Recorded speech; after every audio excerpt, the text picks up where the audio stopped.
Hey guys, Rich Pasini, your eBay power seller here, and I just wanted to share some information with you guys, so I hope you could stick around. I don't know how long this video is going to be, but I just got to put this out there. Matter of fact, I don't even need the glasses right now. What I want to talk to you guys about, but before we get started though, I just want to say, if this is the first time hitting my YouTube channel, I just want to say welcome to my YouTube channel, and if you have recently subscribed to my channel, I just want to say thank you for recently subscribing. I hope you like the content and you come back for more. And if you're wondering what software I use to create this video, it is Filmora 12. Okay, what I want to talk to you guys about. Well, now I have my glasses back on. When it comes to selling on eBay, and I know it's what I'm about to tell you is very basic and you don't even need me to tell you, but when it comes to sourcing for merchandise, do your own research. And the reason why I'm saying this is I know, and I've been on this platform for 24 years, you would say, come on, now you're talking about stuff like this. I might have talked about this in my prior, my previous videos way back when, because I've been on this platform for 10 years now. I started my YouTube channel back in 2013. What I want to talk to you guys about is don't get caught up in fads. Well, let me give you an example. Back in the day, I don't know when it started and when it ended. I can't recall those dates. I should have written them down, but I'm sorry. I would listen to eBay radio religiously. It would come on. My memory says right Tuesdays and Thursdays. Okay, now California time. If it was 11 a.m. over there, it went on. I believe it was over here like 2 p.m. something like that. Anyway, they had the host there. You had Griff, who works at eBay. I believe is still working there to this present day. I believe he is. And you had the Lee Merriwell. She was, I guess, the co-host, whatever. They were always together whenever it came to doing the eBay radio shows. Like I said, they came out Tuesdays and Thursdays. Thursday, I think, was the Power Seller Hour or something like that. Anyway, I remember the story. Well, let me back up a little. When I go sourcing, I go to thrift stores, right? There's a couple thrift stores around here I go sourcing for. And the one thrift store I went to, it had a whole bunch of, I think it's a whole bunch, but maybe about 4 or 5, 1992 Black Diamond Beauty and the Beast tape, VHS tapes, right? So think about that now. Just keep that there for a minute. That was the day before I heard about the story I'm going to tell you now on eBay radio, and it was a Tuesday. So Lee Merriwell tells Griff, I was trying to find the information, I can't seem to find it. Maybe you guys out there who are eBay sellers, you probably heard the story. I hope you did. You could back it up, whatever. Some people might think, oh, this guy's just talking stories. No, it's the truth. I heard it on eBay radio. I can't remember offhand. I tried to find it I did a Google search. I couldn't find it. And supposedly, this VHS Black Diamond sealed 1992 VHS tape, Black Diamond brand was it, and well, not the brand, but that's what it was, and it sold for $30,000 on eBay. Okay, so now you remember I told you prior to listening to the show, I went to the thrift store and I remember I seen quite a few of those Beauty and the Beast, good condition too. Some were very clean. They had the case, had the booklet, and everything, not sealed. They were not sealed. The one that supposedly sold for $30,000 was a Black Diamond, and it was from 1992, and it was sealed, still hermetically sealed with that, the clear wrapping. The ones I had, I only, they weren't sealed. So what do? I'm listening to the radio. I'm listening to eBay radio, getting into the groove of it, because I always talk about eBay and the things that people talk about, other sellers and stuff like that. And then Lee Merriwell pops this story out to Griff. And she goes, Griff, I got to tell you something. She goes, you're not going to believe it. And he goes, all right, what is it? And she tells me the story, and he goes, all right, give me the item number. So Lee Merriwell gets the item number. I'm writing it down as well. Now, if you ask me where it is, again, I don't know. Like I said, you're talking years ago. So anyway, he looks it up, and he goes, yes. He goes, it's sold. Now, I don't know what is so special about this here. And I'm going to take it to a website there. I'm going to take it to the sites there, and you got to see the prices that these things are selling for. But anyway, let me recap again. So what do I do? I power off my computer. As soon as I heard the news, right? I said, geez, 30,000. I said, I just seen a couple nice ones here. Then I see it. I said, maybe I can make a little extra cash on this here. Power off my PC, go driving down to the thrift store. I remember where they all were. I picked, I think, two, the best ones I can get, nice and clean. The case, the jewel case on there was no damage, no cracks on it. Picked them up for like a song and a dance. Brought them home. Snapped a couple of pictures of it. I put them both up on eBay. I put one for like $1,500. Another one I think I put for $1,000. Something ridiculous like that. And then I'm looking, and then I'm panning through. You know, I'm going through each one. I'm painting the pages, right? And I'm looking, saying, wait a minute. These people are selling it for $8, $9, $10. You know, and I asked myself, what was I thinking? Right? I mean, seriously, what was I thinking? I'm gonna buy these things for like under $2, because right with $1.50 or whatever it was back then. You know, when I picked them up, and I'm saying to myself, that is crazy. So what do? I go back there, revise them. So I put one for like $8.99 with best offer, and the other one I put for $9.99, whatever it was, and they both sold. I got basically what I paid for them. Okay. Long story short, when you hear stories like that, and the only reason why I'm bringing the story out to you is because I heard it on eBay radio. It was on there. I mean, I don't know if you could still see archives. I don't even know if you could even get to it. And I said to myself, unless someone called it to Griffin, he remembers the story, unless it turned out to be false. And I said to myself, I couldn't be thinking straight then to do that. So I took them off, lowered the prices down, and it took a while to sell. But I eventually got rid of them. Basically, I got my money back. So what I'm trying to tell you guys is, don't always fall for fads. I know a lot of people, they hear these stories on eBay. Oh, this person sold this Barbie doll for $20, $30, $40, $50,000. This person sold this. If you buy those same items and you list them up on eBay, it doesn't mean you're going to get that amount of money.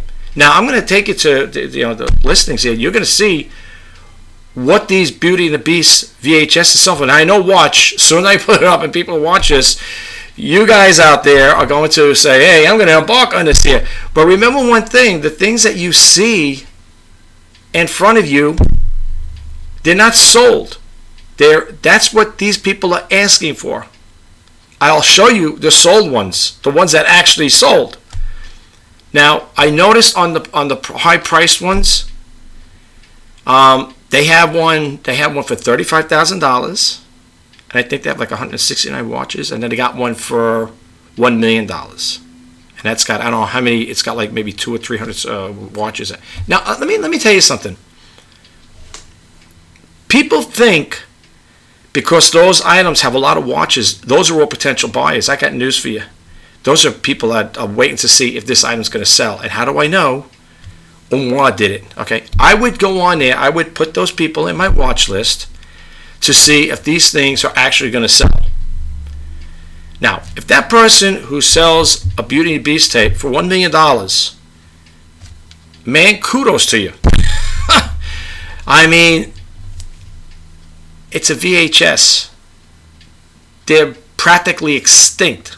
Okay, I mean, how many people watch VHS? I have a combo VHS, a DVD, and a VHS players, but I use them when I want to back up family videos and stuff like that. Believe it or not, I know, right? And then people say, "Oh, no, I know how old this guy is." No, but it's true. Back in the day, I had a camcorder back then, and it took VHS videos. That's how you backed up your media. But these are VHS tapes. And some people tell you how you can make a fortune selling them. They're worth a lot of money. I don't know. I'm not exploring into it anymore. But for those of you out there that are thinking about venturing into that, I wish you all the best of luck. Be cautious. Do your research. And don't do like I did. Come home and put these things up for tons of money and think I'm going to get it. People might say, well, you don't need to give it a chance. First of all, there was tons of them out there. There's tons of them going for all different prices. And there was no way, in God's name, that I was going to make any sales like that. Okay? There's no way it was going to happen. Because there was too many. There was another person that had one sealed, and he sold it for like, I don't know, $19.99. Something ridiculous like that. You know, and that's the other thing too. When it comes to sourcing, I don't know. You know, sometimes it depends the people you affiliate yourself with. You're gonna have people that are knowledgeable, and you're gonna have people that speculate. I used to speculate back in the day when I was getting into this here, because I didn't know any better. What I mean by speculating is I would just pick things up and look at and say, oh, this looks like it'll sell on eBay, or this looks like it'll sell on eBay. Or you have a family friend or a relative that happens to be going out with you that day, sourcing, right? You're both sourcing, and you're hooking up with people, and they're telling you all these things that sell and don't sell. I think you're looking and say, you know, every time someone told me these items sell, I would buy them, right? When people said, well, did you do your own research? Well, sometimes people do things, you know, where I guess I wasn't thinking at the time. I figured, well, they're looking at their phone. What do I got to look it up? This is what they would show you. This is what it's selling for. So you take their word for it, you know, especially if it's a relative or it's a good friend. You know, you believe these people. You think, oh, they're not going to mislead you or give you any bad advice or whatever. And I did that a couple of times with a relative. Oh, these sell, this sells, that sells. Right? And you're picking these things up, and they're not selling. That's the thing. They're not going anywhere. As a matter of fact, I don't listen to that relative anymore when they tell me these items sell. For the simple reason is they don't. And if I do get them for a certain price at the thrift store, unless it's like 75% off or something like that, I'm coming out with butkus, just about zero. I'm not making any money on it. So that went out the window a long time ago. And that's why I'm sharing it with people. Now, I'm not saying the people that you affiliate with or talk to, they don't know their stuff. I think what happens is, this is my personal take as to why people think like that. They feel that if they buy something, I have an iPhone 8 over here, right? I'm charging it right now. If I sold these, and I told you I sold about maybe 20 or 30 of them, you'd say, well, that's pretty good. The guy's selling these iPhones, and, you know, he's doing pretty good with them. And I come and I tell you, because I had my experience with them, and I tell you, hey, you know, Jack, if you buy the iPhone 8, they're good sellers. As long as they're in good condition, no cracked screen or anything like that, you'll get a good price on them. Jack buys them. What happens? Jack gets nothing out of it. He probably broke even or made a little profit on it. I don't go for those anymore. I don't listen to what people tell me. Now, you know, you could take for what it's worth. When I'm with this video, I'm trying to help people out. I don't want to see people get caught in fads. Okay, as far as that goes, I'd rather go by myself when it comes to thrift stores, which I'm not even really crazy about anymore. And I do my own research. And I think a lot of people, what they do is they look at what other sellers are selling them for. You got to look at what they're sold for. Now, I found this out in the thrift store. The thrift stores I deal with, they're owned by the same owners. When I go pick up an item, I like electronics. I try to source for electronics. If you look at my eBay listings, I got a mixture. I got clothing. I got this, that, and I'm trying to sell some of my daughter's clothing that she didn't want and stuff like that. So, you know, you're going to see a mixture. But once that inventory is gone, I don't buy anymore. I stop sourcing. I have 110 items on eBay right now, and once those items are gone, they're gone for good. I'm not buying them more. If I do get clothes, it's got to be something really good. I don't want to deal with big items, printers, because I was selling, you know, HP printers at the time, electronics. Once those items are gone, I get rid of all of that inventory. That's it. I'm sourcing for other stuff. Hopefully, like I was telling my friends and family who I do associate with as far as what eBay is selling, I want to get into more brand new items. I like to get an item. I like to buy items that I could put in, like, you know, order boxes from maybe Uline or whatever. Let's say I'm selling a particular item where I have to cut custom boxes. If you look at my feedback on one of my eBay feedbacks, it's the recent one. It's the one for the Farberware pot. The person who bought it from me was like so impressed the way I packed it up. You know, I made it really protected and stuff like that. And you say, it's a metal pot. How damaged could it get? I really packed that thing up really good. I put paper around. I don't use bubble wrap and stuff like that. My packing methods is pretty good because I've always gotten good reviews on my packing. fast seller, fast shipping, good seller, A plus, whatever. But this guy that wrote the last one, I had to thank him for it because he was so impressed with the way it was packed, and he thought, like he said, he goes in that feedback. He said for a used coffee pot, it looks like it was never used. It looks like it was brand new. And that's it. That's another thing too. When I do source for merchandise, I try to get top stuff that's clean, good stuff. I was selling back in the day, and I had that coffee pot, that Farberware pot, a 12 cup. I had that for either weeks or months. Okay, I sold my last Keurig. Now I sold quite a few Keurigs. I mean, the colors: purple, red, blue, green, I think orange, yellow, whatever. Not orange. I was trying to get an orange. I never had that. But anyway, the last three I had I got them back. I don't know, maybe 3 months ago, 3 or 4 months ago, whatever it was. Red, white, and blue. I know, right? Very patriotic, right? And they sold. The white one went first. Then the red one that sold like right after that.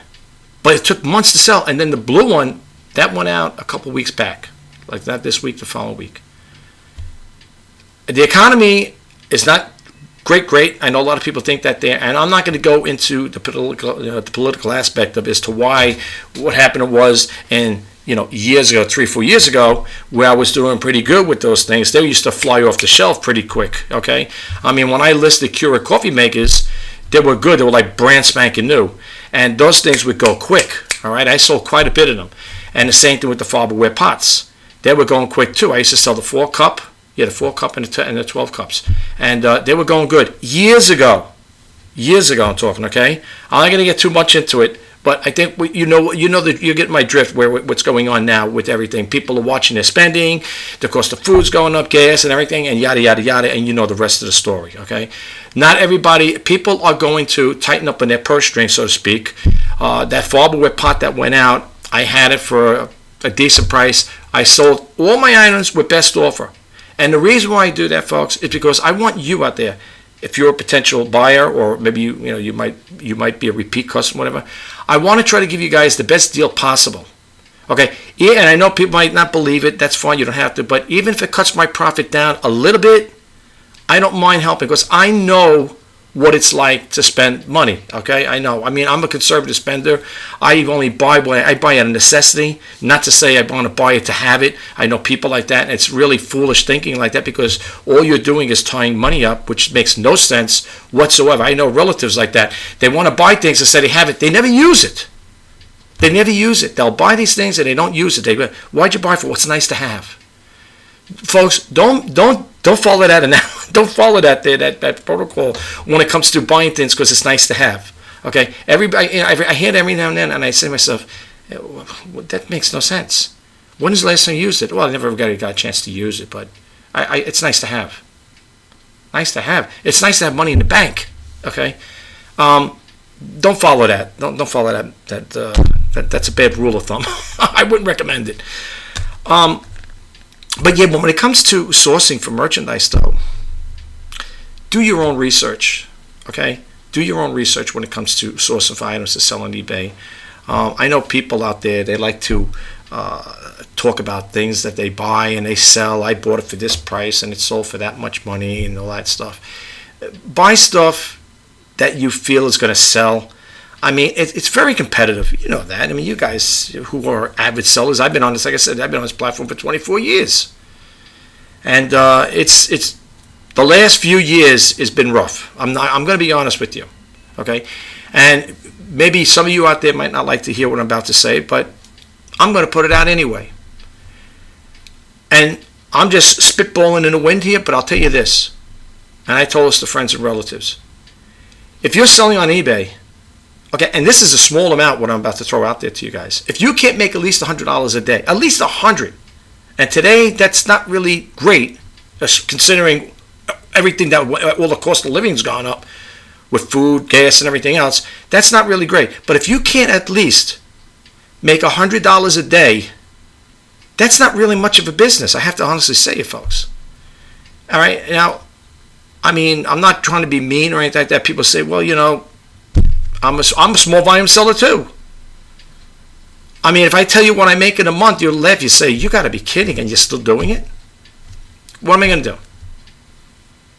You know, I have other source of income coming in. Thank God. If I'll be honest with you, this is the gospel truth. If I had to depend on this for a living, for an income, I would have to go get another job. I'd have to get a job. I wouldn't be able to do this here. I wouldn't be able to support myself. And I'm not saying it in a bad way, because I'm not trying to knock your hopes down either, folks.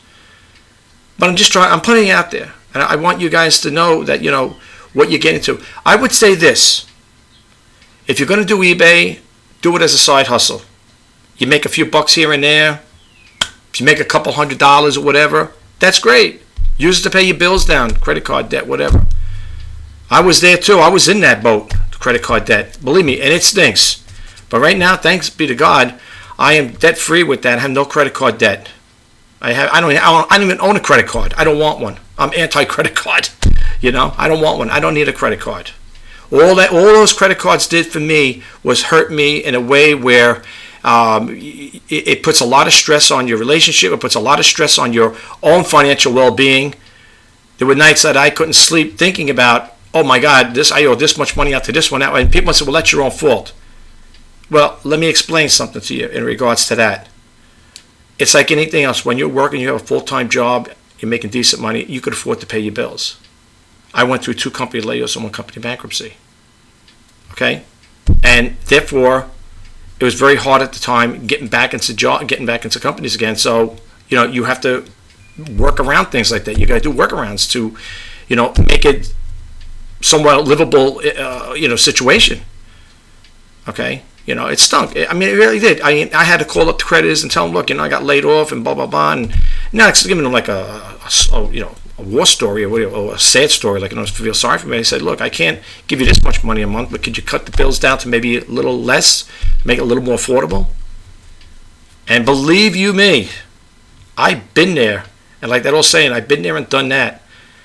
I hope and pray to you guys out there, if you're using your credit cards to source merchandise and stuff like that, please, please, please be careful. Be careful with that. Because a lot of people might use charge cards to buy more, you know, merchandise at thrift stores, whatever. And the thrift stores I buy, once you buy it, you own it. There's no return. It's right on the receipt. It's right on the door when you walk in. You buy merchandise from there, that's it. You're stuck with it. And then you got to hope that you can get your money that you paid for it and make a profit off it. There were times I bought things that I thought, even with the research, I thought I was going to get what I was looking for. Didn't happen. It didn't happen. I ended up, and then then the people said, well, that's something you got to do your research. Do you want to go with auction or go fixed price? So you try to pad in your cost. You pad in your what do you call it there? Your shipping costs, whatever. You know, your shipping costs and the cost of item, the cost of goods, and hope you're going to come out with a profit. And half of the times, with the best offer, that people say we shouldn't offer best offer. You might even come less and break even. And here's another food for thought to think about. If you're a person that has a lot of credit card debt, and you're buying all these items to say, well, hopefully I can use this to offset my bills, you know what may happen, depending on how much credit card debt you have? That money that you're making off of eBay, whatever it may be, if you're a small volume seller like me, which I don't have those credit card things, that money that you're making is just going to probably pay off your interest. It will be for interest payments. So I'm putting it out there, guys. Okay, I'm just sharing this with you guys. I don't want to see anybody go through hardship like that, like I did. I went through. It was really painful. I had to say I had sleepless nights.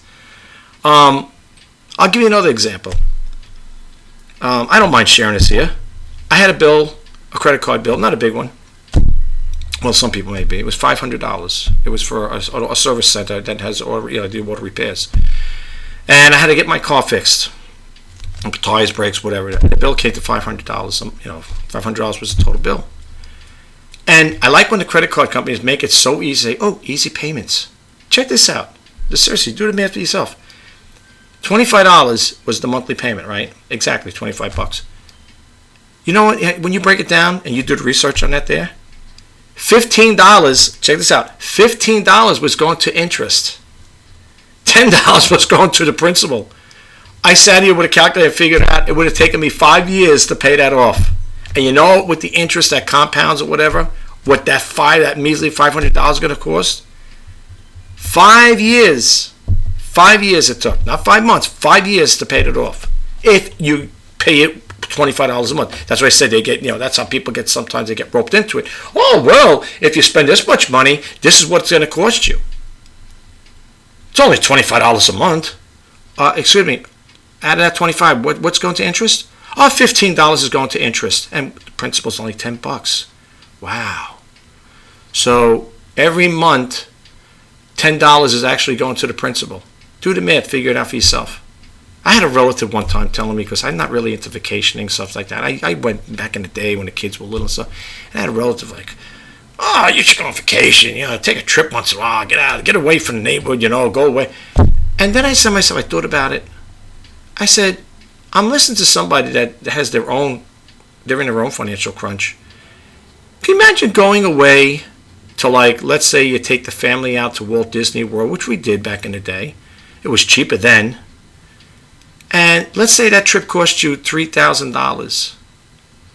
So for 5 days, it cost you $3,000 with airfare, rent the car, hotel, and fee and food, whatever, and then plus the tickets. You know what the tickets are now for Disney World? If you go to one theme park, I think it's $100 and something, and if you go to all 4 parks, I think it's close to $400 plus $30 parking.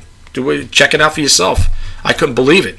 A family of 4, if you're going to go to all theme parks in there, Epcot Center, Disney World, whatever, and the other one, MGM, whatever, they said the whole package, to go there. 400, it was like, is it $397 or $400 to $400 per person, adult. And $30 to park the car. Okay, so you go away for a week, you spend all that money, $3,000 for 5 days. Now comes the bill at the end of the month. Now, unless you have tons of money put away, say, well, I'm not worried about it, and the people that have it, God bless you, you'll take that money and say, well, I'm going to write a check. Well, they're going to write a check and pay the whole thing off. You're good. God, kudos to you. But what about the people that can't do that? That goes on. Now it becomes a revolving thing. I know the reason why I'm saying this is because I've been involved with finance back in the day.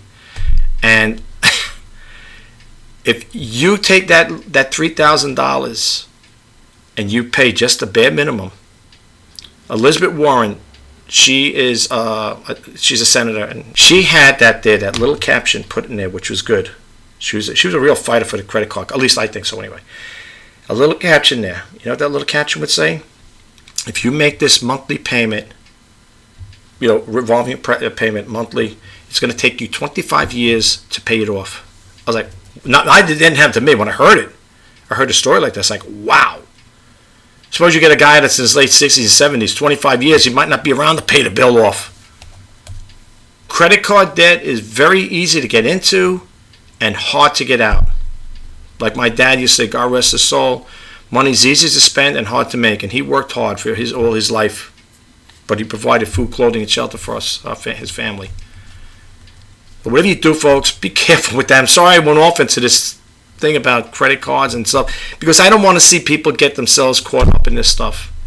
And I know you might say, well, how do the two relate? It's just that if you're a person that's going to sit there and go out and use your credit card to start sourcing for merchandise, and I don't know what kind of credit line you're going to have, if they give you $1,000, $5,000, whatever, you could jack those bills up.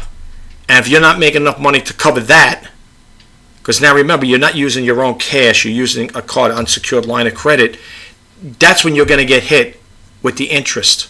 And God forbid you miss one payment, see how fast it shoots up. So let's say, I heard, if you ever want to check out a story, do a Google search on it, do a YouTube.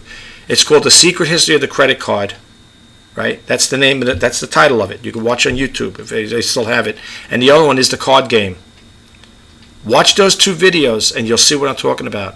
It's scary stuff. So be careful with that, okay? I know I went off. I shouldn't have gotten into that topic like that, and I'm sorry. I just my YouTube channel, for all intents and purposes, is to help inspire and share. I like to help people. I like to share information with you guys, and and I want to inspire you, but at the same time, I don't want to see people get caught in a rut like that there. It's so easy to get caught up in debt, and it's so hard to get out of.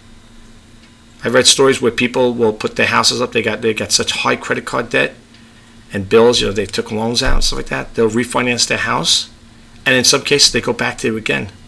They'll end up spending more money again. So you just wiped out, let's say, $100,000 worth of credit card debt. You put your house up, you take a finance, a HELOC loan out, whatever. You pay off, you wipe out all your debt, and then you're back into it again. It's so easy to get yourself into debt, folks. It really is. And like I said, and I'm not trying to be mean with eBay and stuff like that. Like I said, I like eBay. I'm still here, 24 years. I still have active lists. I have 110 items listed right now. And once those things are gone, I'm not buying anymore. I already told my friends that I meet at the thrift store and stuff. I goes, you won't be seeing me here anymore going forward. Maybe once in a while I might just pop in just to walk around, but I ain't going to buy anything. There's no temptation like, oh, I'm going to buy this here and I'm going to sell it. Those days are over. You know, if people give me stuff, like sometimes I get friends and family that might give me stuff, hey, you want to sell it? If you're giving it to me for free, yeah, I'll take a chance at trying it because I got to start a store where I get 250 free listings a month. Yeah, if I'm getting it for free from a relative, like I don't want it, I'm going to either throw it out or whatever. You think you can fix it, do whatever you want with it. And not even fix it. I don't want broken things either. I know they say broken things sell. People do sell broken items. They sell. People do sell broken items. If it's something like that, yeah, but otherwise where I'm going to lay money out and buy stuff in thrift stores, no way. And the reason why I'm saying that, folks, the reason why I'm sharing this with you guys, I have purchased items in thrift stores and I thought they were going to do good, do really good. And not happening. So don't fall into fads.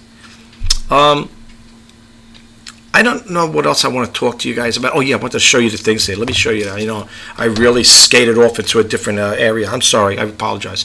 Let me minimize my screen here. Minimize me. Boom. Okay, here I am. Okay. Just look at the prices. These are live. These are active listings. This is not something that I, photoshopped. I took, I made a copy of it. I'm showing you now. These are live. Okay, these are live listings. Yeah, 35,000. Okay, this one here. So I messed up on the watches. 169 watches for 35,000. Oh, best offer. 1,149 watches. Here's one for $35. Here's one. They want to start it off at $1,900. If you want to buy it now, it's $3,900. 14, 35, 250, and so on and so forth. Now, let's go over here and look at the sold. Now, you see to the left here? You go over here, put the little sold items here. Now look. Look what you got. Brand new. Look at this. Look. Black Diamond Classic, 1992, new, sealed, brand new, $10.50. He's got auctions. Okay, he's doing it. He's got 3 bids. Okay, here, new, sealed, $30. He's got $10.50. He's got him. Or you can make a best offer. These are the ones that sold. These are green. These are the ones that sold. See here, sold listing, completed listings, sold listings. Look, please. Do your research. Okay, now I'm not, look, if you're getting these here like next to nothing, but I want to know, well, these people are buying brand new ones sealed. And people are buying them. So I don't know where they're getting them. Maybe they got other sources. These are brand new. Maybe they had them, they never played them. Who knows? I don't know. But this one says new, sealed. It looks like these are all new. Except for this one here. Oh no, this is brand new. He took a best offer. This one had 31. He had 11 bids. He got for $31. This one 7 bids. He got 20. Okay, you get the picture. I don't have to get into it anymore. I don't have to talk anymore about it. I think you guys got the gist of it. All right, let me make myself bigger over here, and we can close this video out. I know it's going to be long. You know why it's going to be long? Because I'm talking about my situation there. Just need a swig of water. Gotta have water when you're doing your videos. That's what I want to share with you guys. So I will close the video like this, as I always do in my videos. And I'm also, you might see me doing the YouTube creator one too, because I am a vlogger. Like you might see me with the my YouTube, that's my Power Seller hat. You might see me when I do videos. Hey guys, Rich Pasini, a YouTube vlogging creator, because I am a vlogging creator. And with that channel, I like to share information with you guys. But here, with this one channel is an open forum. I like to do the reseller news, the Let's Talk eBay. Actually, this could be the Let's Talk eBay segment if I really wanted to put it that way. And I'm also a vlogger, so there will be times I'll talking about how to create a channel, what I do to create my channel, like the YouTube, how I like using YouTube Shorts, the video editing software I use to create it. I like to show you tips and tricks like that. I haven't gotten around to doing stuff like that because I get so caught up with this stuff. I say to myself, I know that's why people say, well, that's why you should have a niche channel. I'm not anti-niche either. I know, right? I'm not anti-niche. People might have heard me talk about that there. Say, you should have one niche. If you're going to do the reseller news, do the reseller news, or Let's Talk eBay. Or if you're going to be a vlogger, just be a vlogger and stop talking all this other stuff. But spice is the variety of life. I like to share these things with you guys. I like to, put it out there. But the most important thing in my videos, just want to share with you guys if you're hitting the channel for the first time, the most important thing to me when it comes to putting these videos out is that you, the viewer, or hopefully potential subscriber, which I hope you're subscribed to my channel. It's totally up to you. I would love to have you as a subscriber. You get a takeaway from it. That is the most important thing. Because when you guys get a takeaway from it, it lets me know I'm doing my job. I'm putting out content that's good, viable, helpful information out there. That's the thing. That's the most important thing. If you want to give me a thumbs up, I would appreciate that as well. And again, if you want to subscribe to my channel, please do. Like, comment, and share. And if you want to be updated when I post out new videos, hit the bell notification icon. And if there are certain things that you want me to talk about, reach out to me. I don't mind. I answer I respond to comments as long as they're nice. I don't respond to nasty comments, just to let you know. So if anyone's going to put any nasty comments out there, I'm just going to remove them. So please don't waste your time. Don't waste your time leaving negative or bad comments or curse me out or anything, say bad things about me, because not that I'm saying it has happened, but I'm not going to respond to it. So you'll only be wasting your time. You won't get a response from me, just to let you know. If it's nice, if you want to give constructive criticism, like, those I'll accept as long as they're nice too. Like if you say, well, you talk too much about that, you drift off to different topics there. Why don't you say, then I'll take that as constructive criticism. Say, okay, all right, the person's got a point, Stay on focus, stay on track here, what you're doing, But the reason why I end up throwing other things within my videos, because I feel, my personal take, it's important to you guys. And I don't feel that there's anything wrong with me sharing some little personal things like that with you guys. It's to help. It's not to hinder you by any means. Okay, the videos I put out to help you guys out. And I really do hope that you guys get a takeaway from it. That's the most important thing. Okay? Yeah, so that's basically what I want to talk to you. I know it's really a long, drawn process. You could probably say, you could have probably done this in 5 minutes. This would probably be a long video. But it's okay. And if you watch it all the way through, that's even better yet. But I am going to close it out. And I'm going to say like I always do. If you are thinking about selling on eBay, or you already have an established eBay channel, I was going to say YouTube, an eBay channel that where you're a seasoned seller out there, I'm wishing you guys all the best of luck in sales. Good luck with your business. And when it comes to sourcing for merchandise to sell on eBay, please do your research. Don't go by what other sellers are selling it for. Look at the sold listings. And I got news for you too, not to burst your bubble. You'll find out in some cases, even in the sold listings, you might see people selling things a lot cheaper. Why? Because they probably want to unload it. They want to get rid of it. I heard one of my relatives said, even if I break even, that's a good thing too. That's what they feel. Well, at least I got my money back for that. So please be careful when it comes to that. Okay. And like I said, just watch how you're making the purchase for these things. That's all I'm saying. I'm just putting out there. I don't want to see you guys get caught in a financial trap because of making these purchases to sell stuff on eBay. The best thing I will say when it does come to starting on eBay, sell things around the house just to get a feel for it. I like electronics. Back in the day, I started selling electronics on there. I was getting my own personal stuff. I was getting rid of. I said I don't want it anymore, and I was selling stuff. That's how I broke into eBay. I started on eBay in 1999. So just sharing it. I don't know if you guys get a takeaway from it. That's great. All right. I will talk to you next time. Have a great day. Rich Pasini signing off. Bye-bye for now.